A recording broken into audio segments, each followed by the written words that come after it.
I don't want this to be taken the wrong way, if you understand my meaning. But I have this crazy idea for a war game.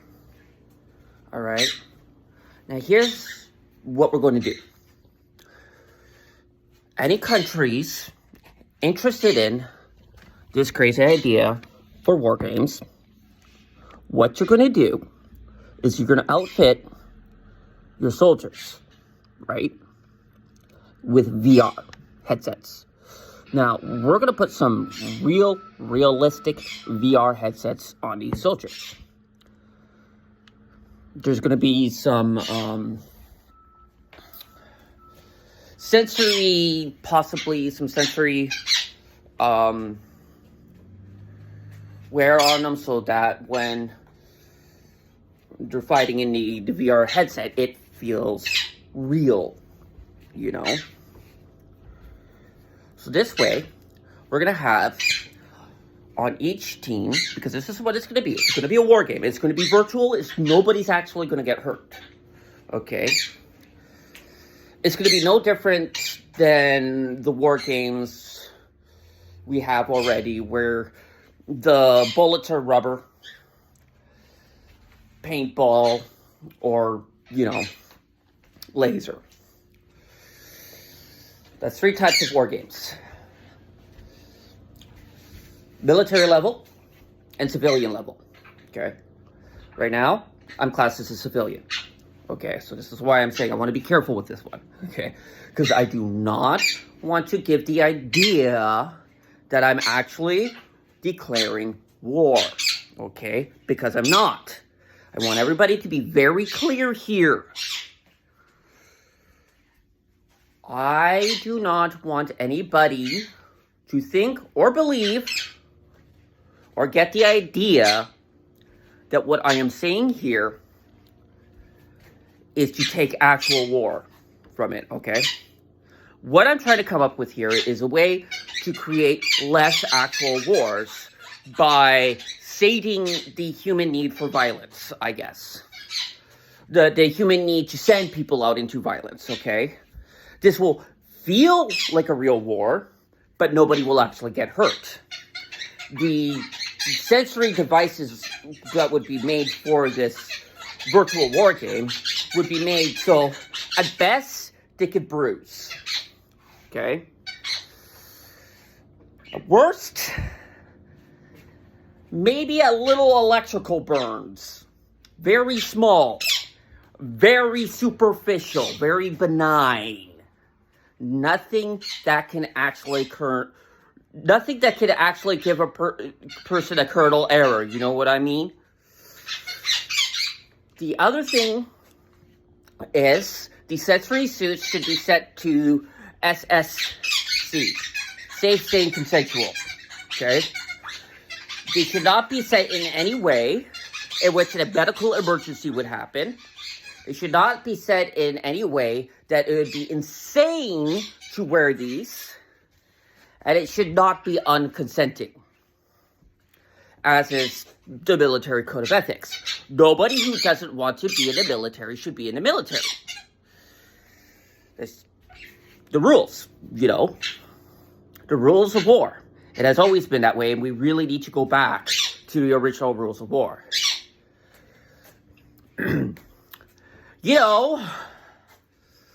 Before Indra killed Kud,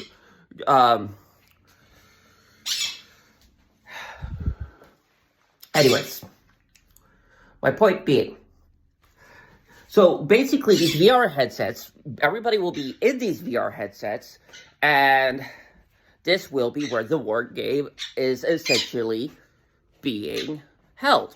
It'll be held within a virtual country. We'll call this the new country. It is going to be a PvP country for the army. The armies of the world. Okay. This war game is actually going to have a prize for the top countries holding on to the virtual country. Now, obviously, I am dipshit poor, so I cannot put in the prize or tell you what the prize would even be. But perhaps the prize could be something beneficial to countries, like, you know what, I don't know. We could figure that shit out. You know what, it could be a gold medal precipitation, a fun place for virtual hangout. You know what, I don't know. The idea of it could be that you just hang on to it for as long as you can against the other countries. And that's the prize. The country that holds on to it the longest keeps it. Secondly, there will be rules to these war games. There will be no hacking. You will not damage the other participants' equipment. You will not hurt the other participants. You will not hurt anybody in real life, according to war game law. Okay? Nobody is to die, nobody is to get hurt, and nobody should have any character assassinations either. No types of assassinations, no blood. The only blood to be spilled will be virtual. Okay? Digital. The military advantages beyond that should be considered that if you use a nuke on the virtual country, nobody can use it for 50 years. At least. Thus, a new virtual country would have to be made. AKA, it is considered mutual destruction. Therefore, we don't use it. No biological warfare will be used in the virtual realm because, again, you are wanting to keep the country for yourself. The virtual country, you want it. That's the whole point in your VR soldiers being in this competition. You want that virtual country. It is the spoil. As long as you have the virtual country, you're the winner. You're the winner. Your country is the winner. That's some big-ass gold right there. You're the winner in this war game, this virtual war game. And having this whole-ass country, this whole-ass virtual country, affords you bragging rights. Because inside the virtual reality war game, everything is real. Everything is real, yeah. So when the soldier dies in the virtual war game, well, they don't die in real life, okay? We're not talking first season, Sword Art Online. What will happen is the military that has been defeated will be terminated out of the virtual country. Like, they won't exist within the virtual country. They will have to wait a period of, they'll have to wait a cooldown period, all right?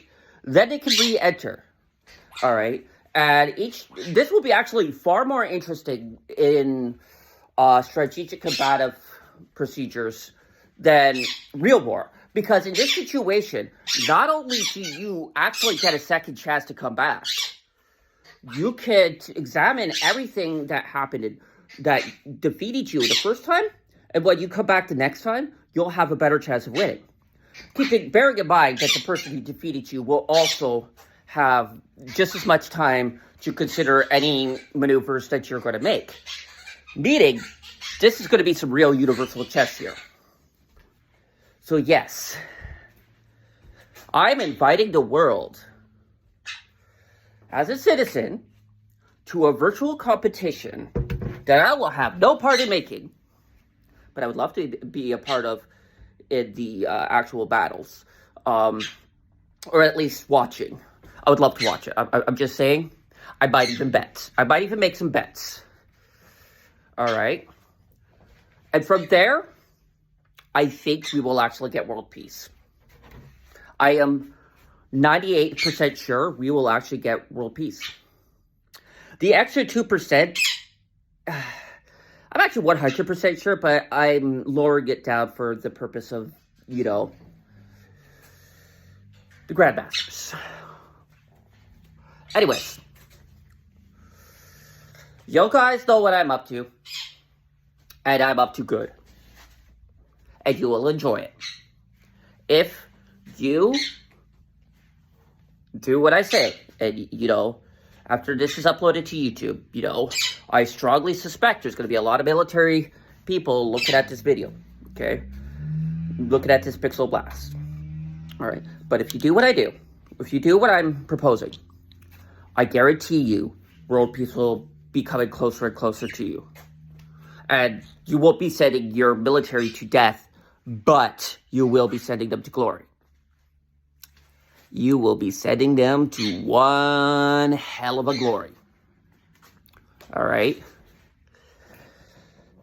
And yes, we do have the technology for everything I suggested doing. Okay? We have the technology to make these haptic suits. We have the technology to make incredibly realistic virtual wars. And we have the technology to make a virtual country that we could all conquer. And nobody get hurt in the running of it. Do you know what else the virtual country could be used for? Country planning. You could make actual plans of the country, and every year we could change out the virtual country so that it's new and awesome, or we could even host as virtual countries. Meaning, we would say, like, take for example the Canadian military. All right?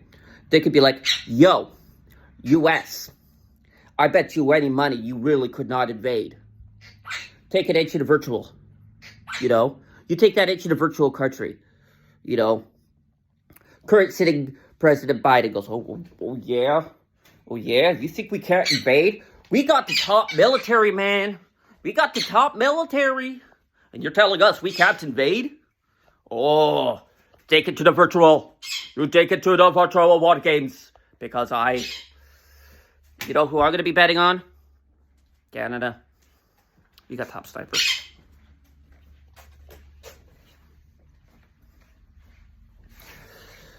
But that being said, you know, I think this would really help with the world.